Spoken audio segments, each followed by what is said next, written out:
SCP-55 Object Class Keter Special Containment Procedures. Object is kept within a 5 by 5 by 2.5 meter square room constructed of cement, 50 centimeter thickness, with a Faraday cage surrounding the cement walls. Access is via a heavy containment door measuring 2 by 2.5 meters constructed on bearings to ensure door closes and locks automatically unless held open deliberately. Security guards are not to be posted outside SCP-55's room. It is further advised that all personnel maintaining or studying other SCP objects in the vicinity try to maintain a distance of at least 50 meters from the geometric center of the room, as long as this is reasonably practical.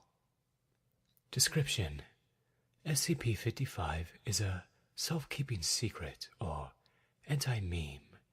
Information about SCP-55's physical appearance as well as its nature, behavior, and origins is self-classifying. To clarify, how Site-19 originally acquired SCP-55 is unknown. When SCP-55 was obtained and by whom is unknown. SCP-55's physical appearance is unknown. It is not indescribable or invisible. Individuals are perfectly capable of entering SCP-55's container and observing it, taking mental or written notes, making sketches, taking photographs, and even making audio-video recordings. An extensive log of such observations is on file. However, information about SCP-55's physical appearance leaks out of a human mind soon after such an observation.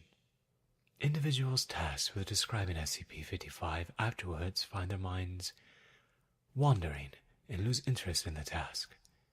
Individuals tasked with sketching a copy of a photograph of SCP-55 are unable to remember what the photograph looks like, as are researchers overseeing these tests. Security personnel who have observed SCP-55 via closed-circuit television cameras emerge after a full shift exhausted and effectively amnesiac about the events of the previous hours. Who authorized the construction of SCP-55's containment room, why it was constructed in this way, or what the purpose of the described containment procedures may be are all unknown. Despite SCP-55's container being easily accessible, all personnel at Site-19 claim no knowledge of SCP-55's existence when challenged. All of these facts are periodically rediscovered, usually by chance readers of this file, causing a great deal of alarm. This state of concern lasts minutes at most, before the matter is simply forgotten about. A great deal of scientific data has been recorded from SCP-55, but cannot be studied. At least one attempt has been made to destroy SCP-55, or possibly move it from containment at Site-19 to another site, meeting failure for reasons unknown. SCP-55 may present a major physical threat, and indeed may have killed many hundreds of personnel, and we would not know it. Certainly it presents a gigantic memetic mental threat, hence its Keter classification. Document 55-1, an analysis of SCP-55. The author puts forward the hypothesis that SCP-55 was never formally acquired by redacted, and is in fact an autonomous or remotely controlled agent inserted at Site-19 by an unidentified third party for one or all of the following purposes: to silently observe or interfere with activities at Site-19, to silently observe or interfere with activities at other SCP locations, to silently observe or interfere with activities of humanity worldwide, to silently observe or interfere with other SCP objects, to silently observe or interfere with redacted.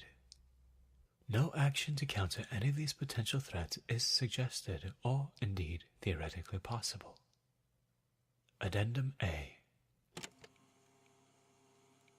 Hi, if this thing really is an anti-meme, why doesn't the fact that it's an anti-meme get wiped?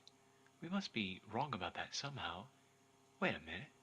What if we were to keep notes about what it isn't? Would we remember those? Bartholomew Hughes, NSA. Document 55-2, Reports of Dr. John Marechek. Survey team number 19055-127BXE was successfully able to enter SCP-55's container and ascertain the appearance and, to some degree, the nature of the object. Notes are taken according to the project methodology. C. Redacted. After which, the container was sealed again. Excerpt from a transcript of personnel debriefing follows. Dr. Hughes. Okay, I'm going to need to ask you some questions about number 55 now. Redacted. Number what? Dr. Hughes. SCP Object 55. The object you just examined. Redacted. I don't know what you're talking about. I don't think we have a 55. Dr. Hughes. Okay, then. Redacted. I'd like you to tell me what you've been doing for the past 2 hours. Redacted. What? Subject appears uncomfortable. I don't know. Dr. Hughes. Okay, then. Do you remember that we all agreed that it wasn't spherical? Redacted. That what wasn't? Oh, right. It isn't round at all. Object 55 isn't round. Dr. Hughes. So you remember it now? Redacted. Well, no. I mean, I don't know what it is, but I know there is one. It's something you can't remember, and it's not a sphere. Dr. Hughes. Wait a minute. What's not a sphere? Redacted. Object 55. Dr. Hughes. Object what? Redacted. Doc, do you remember agreeing that something wasn't shaped like a sphere? Dr. Hughes. Oh, right. It appears to be possible to remember what SCP-55 is not, negations of fact, and to repeatedly deduce its existence from these memories. Personnel involved in survey number 19055-127BXE reported moderate levels of disorientation and psychological trauma associated with cycles of repeated memory and forgetfulness of SCP-55. However, no long-term behavior or health problems were observed, and psych assessments of survey personnel showed consistent reports of this distress fading over time. Recommendations. It may be worthwhile to post at least one staff member capable of remembering the existence of SCP-55 to each critical site.